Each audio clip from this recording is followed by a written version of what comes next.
Hey everybody, TJ here. Welcome to Smash Ultimate Countdown, the show where we unpack the latest Smash Brothers news to help make the way to December 7th go by a little bit smoother. We've got some new characters, new music, new stages, and some new items. Let's jump right in.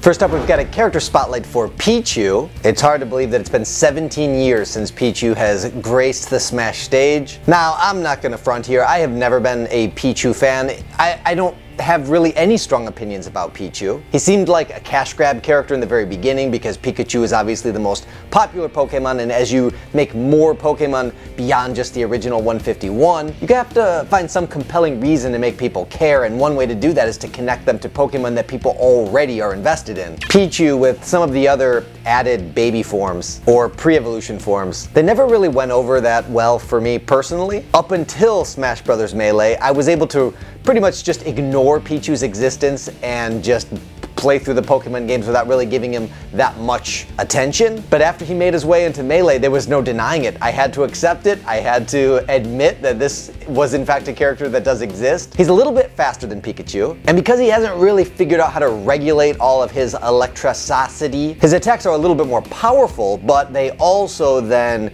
have a negative impact on him, and he takes some damage. He always struck me as a bit of a gag character. If you really are good at Smash and you want to find a way to troll your friends, you play as Pichu. Now, I don't really know what generation of Pokemon you first introduced you to the game. The first Pokemon games that I played were Red and Blue, the first ones that were released here in North America. Admittedly, I was a little bit older than the age that the games were skewing. I was 15 at the time, and my peers were not playing that game. But I do have a little brother who was really into the Pokemon games, and so he would often solicit my help to try to achieve some of the trades. So it wound up being that the two of us each played the game individually and then cooperatively joined forces when we needed to for certain evolution forms. And I have to admit that even though it wasn't a game that I really talked about at school or confided in my friends about, we didn't really have lunchroom chat sessions about Pokemon, I did enjoy playing it, and it was a great bonding experience for me and my brothers. And as time went on and the games evolved, I continued to play them. I still think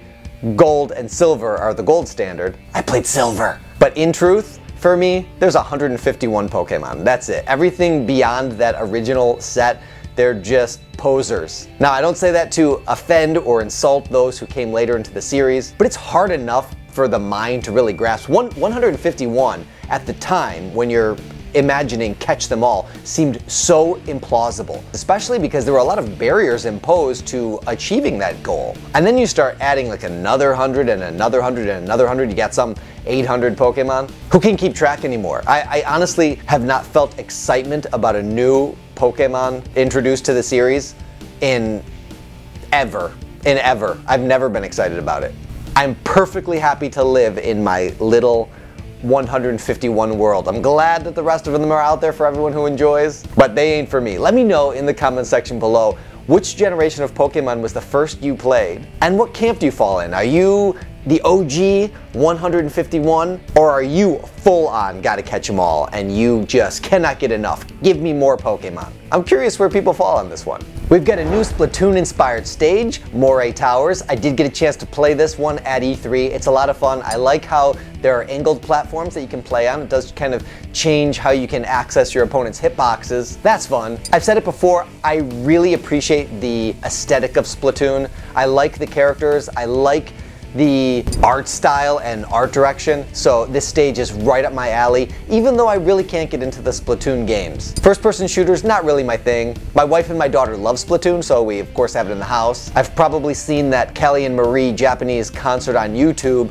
at least 100 times. My daughter has memorized the dance, so we're certainly a Splatoon-friendly home, but I personally have not had any significant interaction with the Splatoon world, so I'm excited to spend a little bit of time in Moray Tower. More music rolling our way. This one from Metal Gear Solid 3, a tune entitled Snake Eater. If you want to check it out, you can find that on smashbrothers.com under the music tab, the tab thing that says music. We get another peek at a stage, this time a returning stage, Wily Castle, that made its debut in Smash for Wii U and 3DS. This was a stage that drove me crazy because of the Yellow Devil. I don't do a lot of multiplayer, although I do really enjoy it. Most of the time that I spent playing Smash Brothers was really trying to unlock custom moves to use on my amiibo. And whenever this stage would come up, it would really drive me crazy because I'm trying to take care of the computer guys, and I have this big yellow impediment to my progress. But one of the cool things this time around is you can actually disable stage hazards. Not only can you take any stage and give it its final destination form, but you can also, and that's new to this Smash, give it its battlefield mode, which I think is super awesome, and you have a hazard toggle. I think that's great news for competitive play, and for me, it's gonna let me handle that little yellow devil a little bit easier. Also, I'm not sure if this was the case with the Wii U one, but if you defeat the yellow devil, he explodes and does damage to all of the nearby fighters. However, if you are the person who landed the last hit on him, you do not receive any damage, so that's pretty cool. The next character highlight is for Bowser Jr.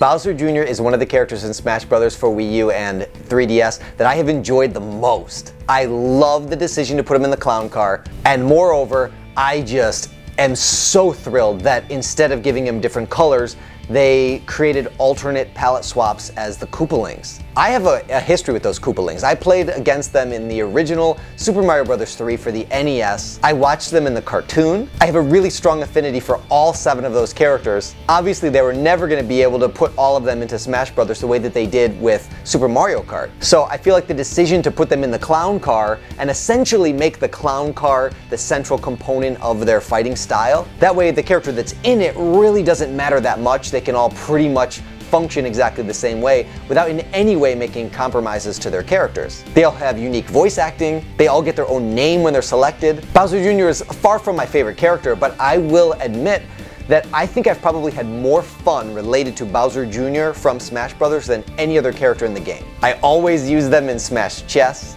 I used all 7 Koopalings and Bowser Jr. in the first season of Me v Me, and the entire first season of Custom Conquest is by and large dedicated to making all 7 of the Koopalings. With Amiibo, we've already had the Player 2 series, although it only really impacted 3 characters, Cloud, Corrin, and Bayonetta. It remains to be seen if any other characters are going to get that Player 2 treatment, but I sure think it would be amazing if Nintendo could somehow make Player 2, 3, 4, 5, 6, 7, 8 of the Koopalings and finally make them available to people who really have a particular favorite and play as that one, and would like to have that amiibo reflect the in-game appearance of the character. The Bowser Jr. amiibo looks great, but if you're playing as Larry Koopa, you would probably prefer that you have a Larry Koopa. I wanted Koopaling amiibo so bad that I spent more hours than I can even count customizing them. You can sort of see them on the back row. I'll put them over here on the panel so you can take a look. We got Larry, Morton, Wendy, Iggy, Roy, Lemmy, and of course, Ludwig. Now, it was a lot of work and effort to get those Koopaling amiibo. I think it would be great if Nintendo spared everyone the trouble and released them in some sort of official capacity. We'll see. And the final entry for this week is a Pokemon, this time Beware. Would you believe it? I don't actually think I've ever even seen Beware before this moment. If it appeared in a previous Smash game in a Pokeball, I can't say. I don't know that I've ever encountered one in a Pokemon game. If I did, that's how memorable it was for me. Beware has very slow attacks, and that's offset by some serious strength. You probably don't want to get in the way of those mighty mallet claws. What generation of Pokemon is Beware? I couldn't tell you. What I will say I'm really happy about is that Pokemon is reaching its boiling point. It's to the point where it's easier to update and rehash the earlier games than it is to continue to try to make new games feel new. We've seen that with Pokemon Go, which went back to the original 151 to start and then started slowly integrating other ones in. And then also with the upcoming Pokemon Let's Go Eevee and Let's Go Pikachu. It looks like we're back to the original 151 there. But with a game like Smash where the sky is really the limit, personally, I think when you have to pick and choose to put which Pokemon characters you're going to use as playable characters, there really needs to be something special and significant about that character to warrant giving them the honor and distinction of being playable. There's not really that many Pokemon out there who have the same kind of iconic presence as, say, Pikachu. That's why I'm really glad the Pokemon Trainer is back. But when you're choosing which Pokemon to include as items,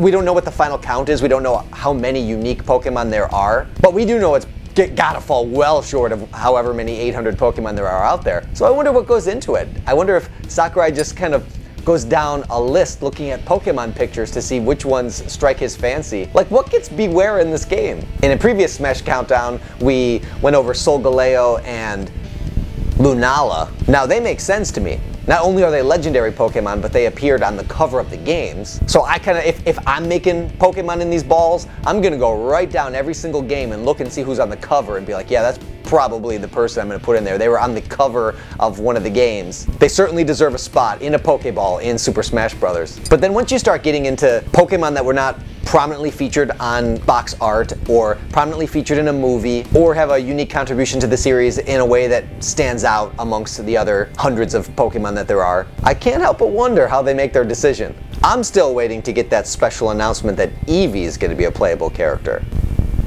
I'm just kidding, I doubt that'll happen. But wouldn't that be cool? Little something to coincide with Let's Go Eevee, moves related to all of the different evolution forms. Yeah, I don't know how it would work because obviously Eevee evolves with stones, but that would be pretty cool. I'd be down. So here's my question to you.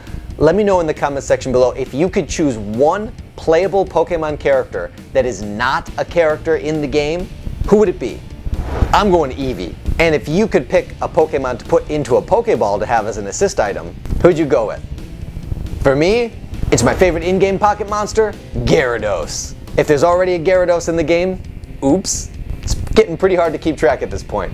And that summarizes the Smash blog for this week. Thanks for tuning in. Thanks for helping me count down the days till December 7th when Smash Bros. Ultimate releases for the Nintendo Switch. Stay tapped into Nintendo Wire for all the latest news. And if you want to help me out, like this video, share it with any Smash friends you might know out there. I appreciate everyone who engages with me in the comment section below, and a special thanks to all of my patrons. We'll see you next time. Thanks for playing.